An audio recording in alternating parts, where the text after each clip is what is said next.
Today, we're about to dive into one of the most mysterious, passionate, and honestly, one of the most surprising books in the entire Bible. It's a love story that has captivated people for thousands of years. Okay, so if I asked you to name the Bible's most passionate book, what would you guess? Well, the answer is probably not what you're thinking. It's a book filled, not with laws or prophecies, but with poetic, intimate, and deeply human desire. We're talking about the Song of Songs. So here's our roadmap for this explainer. We're going to start with the big mystery at its heart. Then we'll follow the lovers as the chase begins, see what happens during their painful separation, celebrate their joyful reunion, and finally, dig into the book's ultimate message about love's unquenchable fire. All right, let's jump right in with the biggest question hanging over this whole book. What is it actually about? Because figuring that out is the key to understanding its power. You know, the thing that makes the Song of Songs so wild is that it just doesn't feel like anything else in the biblical canon.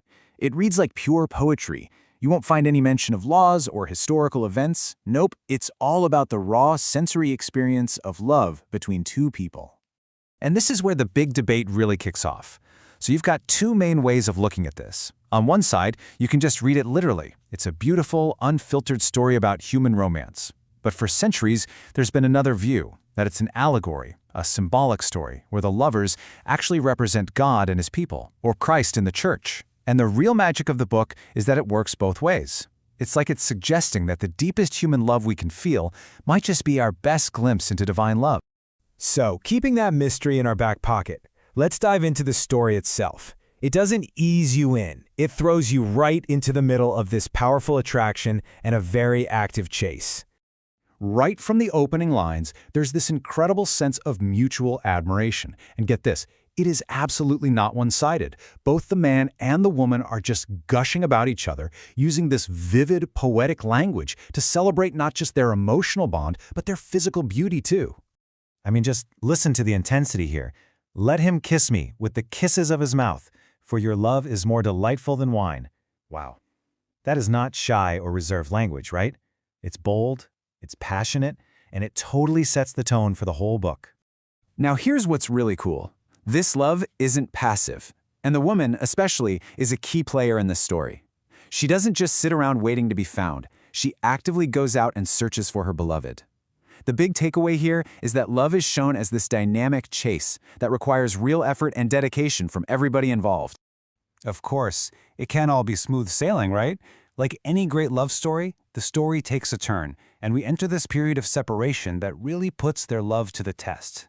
So picture this. Her lover comes to her door late at night, but for whatever reason, she hesitates to open it, and by the time she does, he's gone. That one moment of hesitation leads to his disappearance, and suddenly there's this huge sense of tension, loss, and longing. It's just a raw moment of vulnerability and regret. So you might be wondering, okay, why even include this? Why is this moment of pain so important to the story? Well, it's because it makes the love feel real. This struggle reveals a profound truth. Meaningful relationships have both incredible joy and painful conflict. The feeling of his absence, the desperate search she goes on, all of it just ends up deepening their connection and makes the reunion, when it finally happens, feel so much sweeter. And that brings us to the climax of the story. After all that heartache and searching, we get the payoff, a joyful reunion and a celebration of their incredible unity. After her frantic search, she finds him, and their reunion, oh, it's not just some quiet, "Hey, I found you." It is a full-on celebration.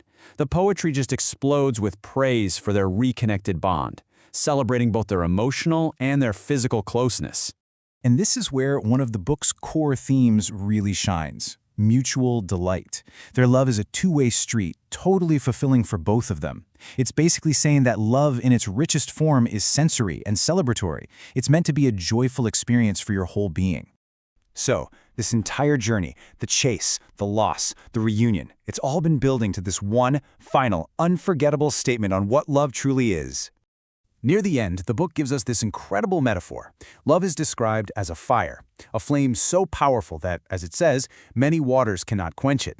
I mean, just think about that. A fire so strong that nothing can put it out. It's one of the most powerful descriptions of love ever written. So what does this unquenchable fire really mean? Well, it's about so much more than just a fleeting passion. This fire symbolizes a love that is tough, committed, and resilient. A love that can survive trials and separation. The bottom line is that true love, whether it's human or divine, is shown to be this eternal, unshakable force. All right, so let's wrap this up. What are the big ideas we should take away from this amazing story? First, that love is complex. It's romantic, emotional, and spiritual, all at once. We also learn that real relationships take effort and pursuit, and that struggles, like absence, aren't the end of the road. In fact, they can actually make love stronger. True love is meant to be celebrated. And finally, the strongest love is an enduring, unshakable force. Which brings us all the way back to that big mystery we started with. And it leaves us with one last question for you to think about. Whether you see this story as being about two people or as a grand spiritual metaphor, it makes you wonder, could it be that the most profound, passionate, and enduring human love we ever experience is actually our clearest reflection of the divine?